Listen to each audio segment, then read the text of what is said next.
Aso tofi maduilu tātua te numalau whaafonga i lisi whaopoponga le nei,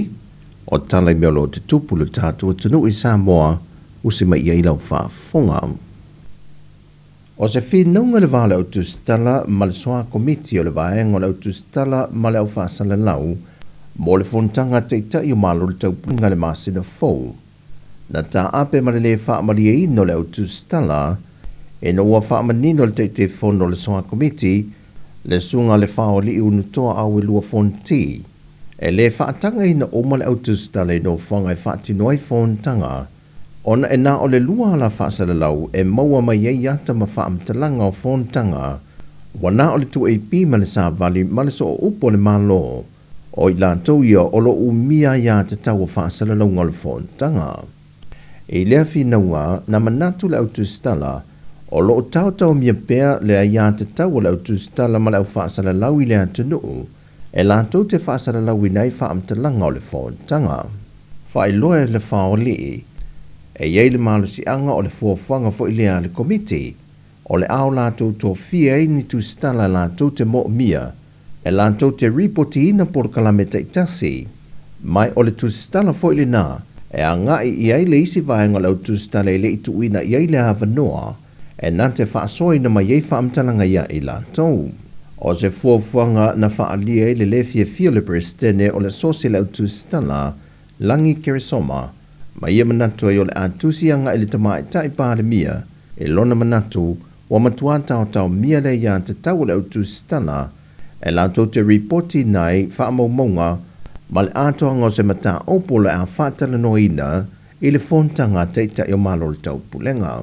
E le fina wanto se tasio tustala si niele ante no i tipi au tanga vaia, e ese le whaatinonga le au tustala o lātou ngā luenga, e le mawhai o na whaita wina le tustala e to tasi, le awala ma le whaatinonga o me tia, o loo i le tasi tustala. Peitai i le tani mai le whaoli, ia muli ta ia uma le au tustala, tu unga mai inga watu inatu le komiti. Malaysia mea, a whai to tasi le aru o sa ma observa i o i le venue,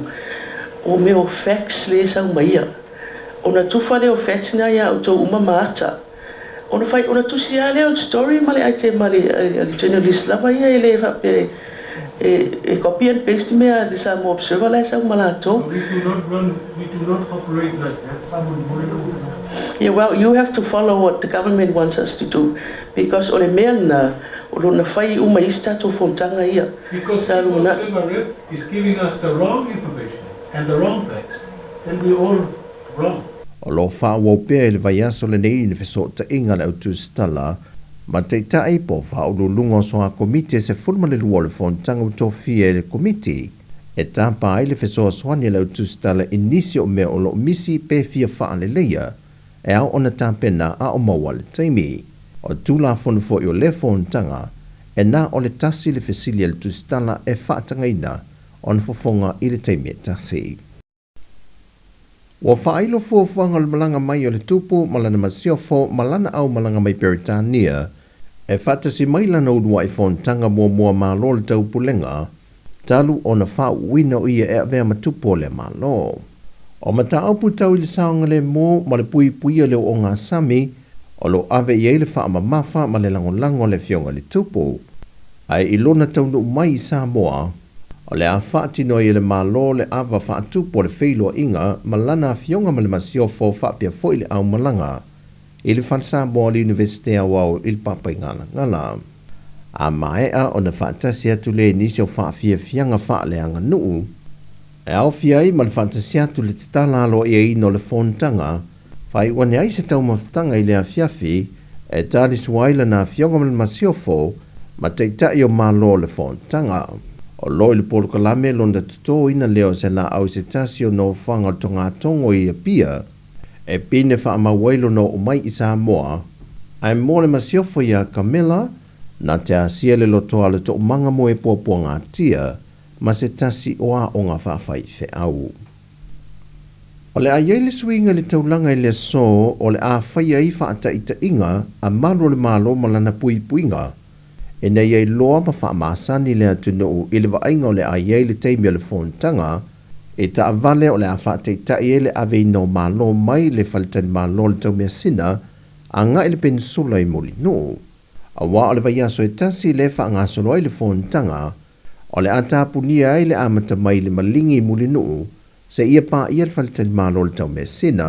e le mawhai o na uia e ta vale a tangata lau tele. O le so o le ava ai le fa atinonga le tanga luenga o leo leo e le whaatu muli o malo le malo i le taulanga i le mga ala o ta vale le leo e whee e whaafolingo lo tau aveina ni malo ma le whaata i te inga o le whaata tafa o ta vale pe a whaalongoina sa i lino ta vale ma wila fia leo leo. Mo i lato uma e ngaru lue ma whai ngaru e ngai whale tupe o whale o loa ma kompani e tu tono le mga ala o le a whaonga ina au wala kolosi mai tua ia whale o loa e anga iai i te tono ia au nanga. Ai mo au whainga ringa oma o ia whale tupe o whale o loa ma au nanga ese e tu ina tu iai pasi e whamao nia ile sa o le tonga e anga iai te tono ma whafo. Ua momori ane le whaalapo e pitonga le ono mea production le tama i tai tau sala lea ua pale mai i le tofi e le pūlenga o tangata tā whawhau mai mō mai i le atunu e le ngata mo le amata ino lana tautua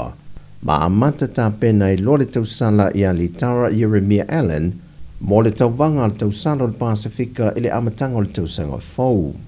Wa whaamau nia atunu e lima le ua mai au na ristana la tu tamai tai tauvai au fiai ma Samoa o le tausala mai Tonga, Tahiti ma Solomona ma Amerika Samoa. E le mauti noa le tausala Fiti ma Kiribati pe awai le tauvanga le tausanga fau. A o isi atunu e limo le Pasifika e masanio na awai e awhia i ma Papua New Guinea e le iwhaia a la tu tauvanga tausala e filia i a la tu sui tauvaa. Pe a whai a toe manuia mai le tatu tausala i a li Tara i le tauvanga le nei le Pasifika. O lona winga wa aisi lia i tatu mai le atu kuki i le iwa manu malo ona o lea olo o tātou te tusa i le taiwalu manu malo.